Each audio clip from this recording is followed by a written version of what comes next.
Nandito ako ngayon sa Orion, Bataan, ang home port ng Datu Pagbuaya.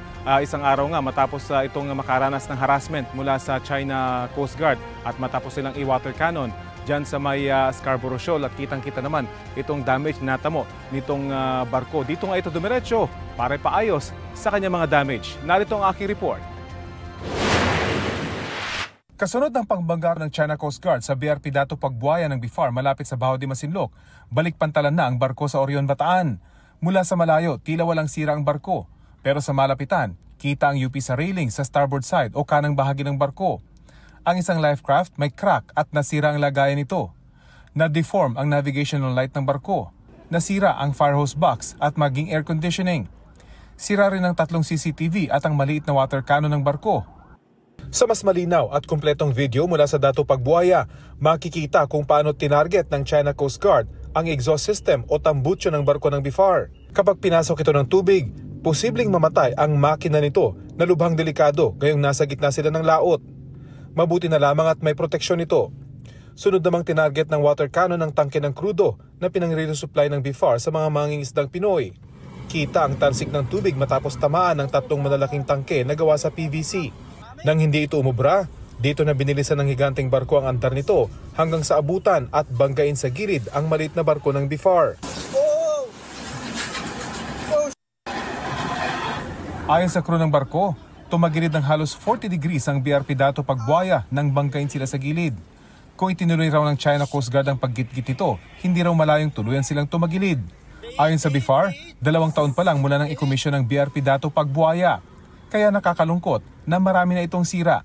Hopefully by next year, madagdagan ang ating mga floating assets. At in terms of quality, ay sinisiguro din naman natin na di kalidad ng mga materials. Ayon sa DFA, naghain na ng diplomatic protest tungkol dito ang Pilipinas laban sa China. Ipinotesta rin ang pagbabangga ng China sa barko ng BIFAR sa Escoda Shoal. Walang tugon ng Chinese Embassy sa bagong diplomatic protest, pero nauna na nilang sinabi na makatwiran, legal at professional daw ang kanilang mga aksyon para pangalagaan ang kanilang soberenya. It's very clear. I mean, we were within our legal rights. Certainly we don't understand why China again is repeating these actions which are clearly illegal. Kaya nga nakikipabaka tayo kasama ng like-minded nations para buwagin itong kasinungalingan na to. Wala naman talaga silang basihan sa sinasabi nila. Dahas ang ginagamit nila porque malakas sila. Pero tayo nagpapatatag din. Noong binangga ang BRP Datu Pagbuaya, isa sa mga nakabuntot sa mga barko ng Pilipinas, ang Chinese Navy ship na may bow number na 500. Lumapit ito sa layong 300 yards. Unang beses daw na nangyari sa Baho de Masinloc ayon sa PCG. Ayon sa National Task Force for the West Philippine Sea, posibleng i-deploy na rin ng Philippine Navy ang mga warship ng Pilipinas para sumabay sa mga resupply mission ng BIFAR at PCG sa mga mangingisdang Pilipino. China has taken this route of escalating. That's what I want to emphasize. Na dehado sila dahil yung nagbablock sa kanila ay planned Navy ship ng PRC.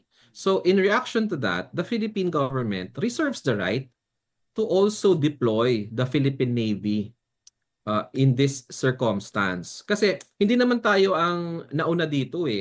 Taliwas ito sa posisyon ng National Maritime Council na nauna nang nagsabi na ayaw nilang humantong sa sitwasyon ng militar ng China laban sa militar ng Pilipinas. Very clear ang ating presidente na lahat ng dispute, conflict situations ay gagawin natin sa peaceful means or diplomatic action sa mechanisms. Kasi pag Navy to Navy, nagkakaroon ng nag-escalate. When we do not know what will happen next if ever there is a misunderstanding, misinformation. Ayaw natin ng gera. Sino ba naman ang may gusto? Ayaw naman nating isipin ng ating mangingisda. Binabala nyo kami. Di ba? And that is not the position of the Philippine government. Tumanggi magbigay ng komento ang Philippine Navy. Pero sa isang statement, sabi ng Philippine Navy, nagmamasid daw ang AFP sa lahat ng nangyayari at tiniyak na naroon din sila sa lugar. Rafi Tima nagbabalita para sa GMA Integrated News.